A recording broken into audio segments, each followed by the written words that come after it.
కాంగ్రెస్ శాసనసభాపక్ష సమావేశం ఈ ఉదయం 11 గంటలకు సీఎం రేవంత్ రెడ్డి అధ్యక్షతన శంషాబాద్ ఎయిర్పోర్టు సమీపంలోని హోటల్ నోవెటల్లో జరగనుంది. ఇందులో deputy CM Bhatti Vikramarka, PCC chief Mahesh Kumar Goud, మంత్రులు, పార్టీ ఎంపీలు, ఎమ్మెల్యేలు, ఎమ్మెల్సీలు పాల్గొననున్నారు. రాష్ట్ర ప్రభుత్వం ప్రతిష్టాత్మకంగా అమలు చేస్తున్న సన్నబియ్యం, ఇందిరమ్మ ఇండ్లు, భూభారతి, ఎస్సీ వర్గీకరణతో పాటు బీసీలకు 42% రిజర్వేషన్ల బిల్లు అంశాలను జనంలోకి తీసుకెళ్లడంపై ఇందులో సీఎం రేవంత్ రెడ్డి దిశానిర్దేశం చేయనున్నారు. పెద్ద ఎత్తున ప్రభుత్వ పథకాలను అమలు చేస్తున్నా ఆశించిన స్థాయిలో జనంలోకి తీసుకెళ్లలేకపోవడం, అదే సమయంలో ఆయా స్కీములపై ప్రతిపక్షాలు సోషల్ మీడియా వేదికగా తప్పుడు ప్రచారం చేస్తున్నట్టు అధికార పార్టీ భావిస్తోంది. ఇలా అన్ని విషయాలపై చర్చించి కీలక నిర్ణయాలు తీసుకోనున్నట్లు తెలుస్తోంది.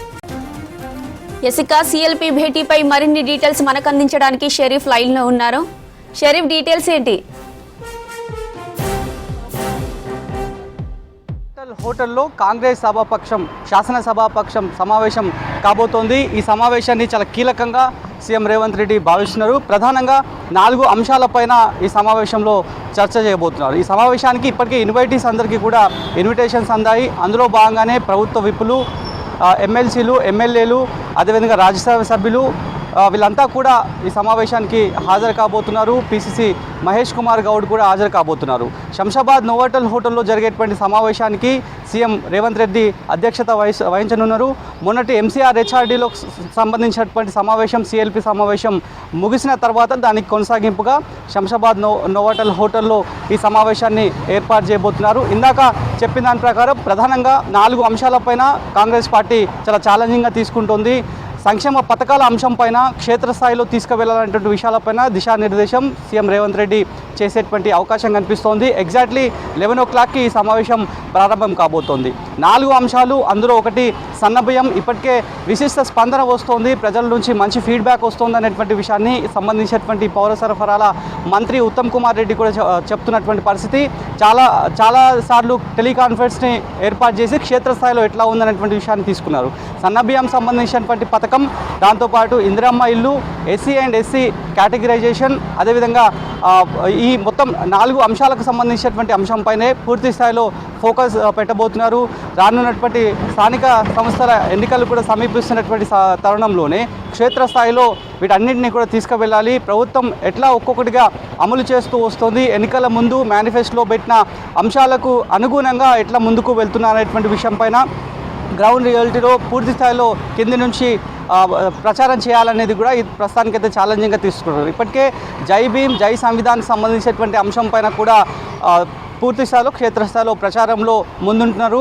వాటితో పాటే ఇంకా పథకాలన్నింటినీ ఏ రకంగా జనాల్లోకి వెళుతున్నాయి అనేటువంటి విషయాలపైన మాత్రం ఇంకా స్ట్రెంథన్ చేయాలి, గ్రౌండ్ లెవెల్ నుంచి ప్రచారం స్ట్రెంథన్ చేయాలనేటువంటి విషయం పైన దిశానిర్దేశం చేసేటువంటి అవకాశం కనిపిస్తోంది.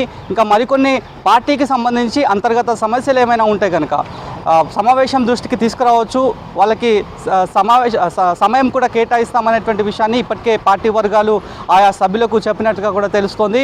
మొన్నటి ఎంసీహెచ్ఆర్డీలో సమావేశంలోనే ఒక నిర్ణయాన్ని కూడా తీసుకున్నారు. ఎందుకంటే చారిత్రక ఘట్టంగా చెప్తోంది కాంగ్రెస్ పార్టీ, ప్రభుత్వం అదే చెప్తోంది. రాహుల్ గాంధీ ఇచ్చిన మాట మేరకు రేవంత్ రెడ్డి రాష్ట్ర ప్రభుత్వంలో రేవంత్ రెడ్డి సారథ్యంలో పూర్తి స్థాయిలో కులగణన చేశారు. ఎస్సీ రిజర్వేషన్కి సంబంధించి కేటగరైజేషన్ కూడా కంప్లీట్ అయింది. దానికి సంబంధించినటువంటి జీవో కూడా విడుదల చేసింది ప్రభుత్వం. అమలు దిశగా అడుగులు వేస్తున్నటువంటి పరిస్థితి.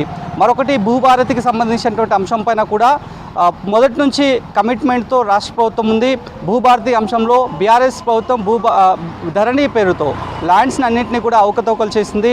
లబ్ధిదారులకు కాకుండా దారి మళ్ళీ ప్రయత్నాలు చేశాయి. లెక్కలన్నీ తప్పుగా చూపించారనేది కూడా ఒక చర్చ కూడా ఉంది. కాబట్టి ప్రతి ఒక్కరికి కన్స్ట్రక్టివ్ రిపోర్ట్ లాగా ఒక పాస్బుక్ అనేది ఉండాలనేటువంటి ఉద్దేశంతో ఆధార్ ఎట్లయితే మనుషులకి ఉంటుందో భూధార్కి సంబంధించి కూడా భూభారతి తీసుకువచ్చిన తర్వాత పోర్టల్ని కూడా నిన్న ఆవిష్కరించారు సీఎం రేవంత్ రెడ్డి.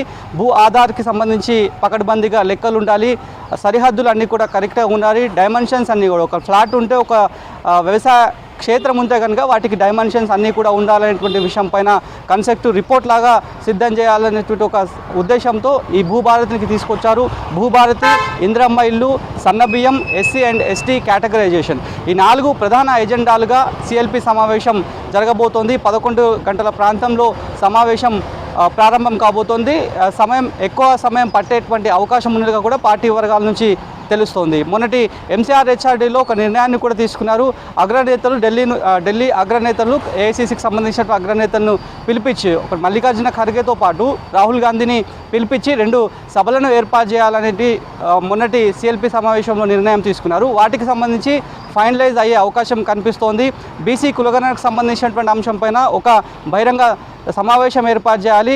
బీసీ సామాజిక వర్గానికి సంబంధించినటువంటి పాపులేషన్ని దృష్టిలో ఉంచుకొని అక్కడి ఒక క్రైటీరియాలో ఒక సమావేశాన్ని ఏర్పాటు చేయాలనేటువంటి ప్రస్తుతానికైతే ఫైనల్ డెసిషన్స్కి ఇవాళ సమావేశంలో రాబోతున్నారు. మరొకటి ఎస్సీ రిజర్వేషన్కి సంబంధించి ఎస్సీల సమీకరణ చేయాలి. ఎస్సీల టార్గెట్గా పూర్తిస్థాయిలో మరొక సమావేశాన్ని ఏర్పాటు చేయాలి. ఒకటి మల్లికార్జున ఖర్గేని, రాహుల్ గాంధీని ఇద్దరిని కూడా ఇన్వైట్ చేయాలనేటువంటి విషయం పైన ఇప్పటికే రేవంత్ రెడ్డి ఆలోచన చేశారు. దాంట్లో భాగంగానే సమావేశంలో కూడా నిర్ణయం తీసుకోబోతున్నారు. వాటికి సంబంధించి రాహుల్ గాంధీని కలిసిన సమయంలో కూడా సమావేశాలకు సంబంధించి ఇప్పటికే రేవంత్ రెడ్డి వివరించినట్లుగా కూడా తెలుస్తోంది. సో ప్రధానంగా వచ్చేటువంటి ఎన్నికలు సమీపిస్తున్నాయి కాబట్టి వాటికి సంబంధించి నిరుద్యోగులకు సంబంధించినటువంటి నోటిఫికేషన్స్ ఎట్లా ఉండబోతున్నాయి, వాటిని ఎట్లా జనాల్లోకి తీసుకువెళ్ళాలి. ఇప్పటికే ప్రతిపక్ష విపక్ష పార్టీలన్నీ కూడా సోషల్ మీడియాలో పూర్తి స్థాయిలో విష ప్రచారం చేస్తున్నాయని చెప్పి ఇప్పటికే కాంగ్రెస్ చెప్తోంది. కాబట్టి వాటికి ధీటుగా ఎట్లా వెళ్ళాలి కన్స్ట్రక్టివ్గా అన్ని కమిటీలను కలుపుకొని గ్రామ స్థాయి నుంచి మండల స్థాయి నుంచి బ్లాక్ కాంగ్రెస్ నుంచి కూడా పార్టీని స్ట్రెంథన్ చేయాలి, పార్టీ నిర్మాణం పైన దృష్టి పెట్టాలని చెప్పి ఇప్పటికే పార్టీకి సంబంధించినటువంటి అగ్రనేతలంతా కూడా రాష్ట్ర అధినాయకత్వానికి దిశానిర్దేశం చేశారు. వాటిని మళ్ళీ ఒకసారి సీఎం రేవంత్ రెడ్డి సమావేశంలో ఎంపీ ఎమ్మెల్సీలు అదేవిధంగా విప్పులకు సంబంధించినటువంటి అంశంపైన ఎంపీలకు సంబంధించిన అంశంపైన పూర్తి స్థాయిలో దిశానిర్దేశం చేసే అవకాశం అయితే కనిపిస్తోంది. చాలా కీలకమైనటువంటి సమావేశంగా మాత్రం సిఎల్పి సమావేశాన్ని సీఎం రేవంత్ రెడ్డి భావిస్తున్నారు. రాష్ట్ర ప్రభుత్వం కూడా భావిస్తున్నటువంటి పరిస్థితి కనిపిస్తోంది. మరి ఏ నిర్ణయాలు తీసుకోబోతున్నారో చూడాలి.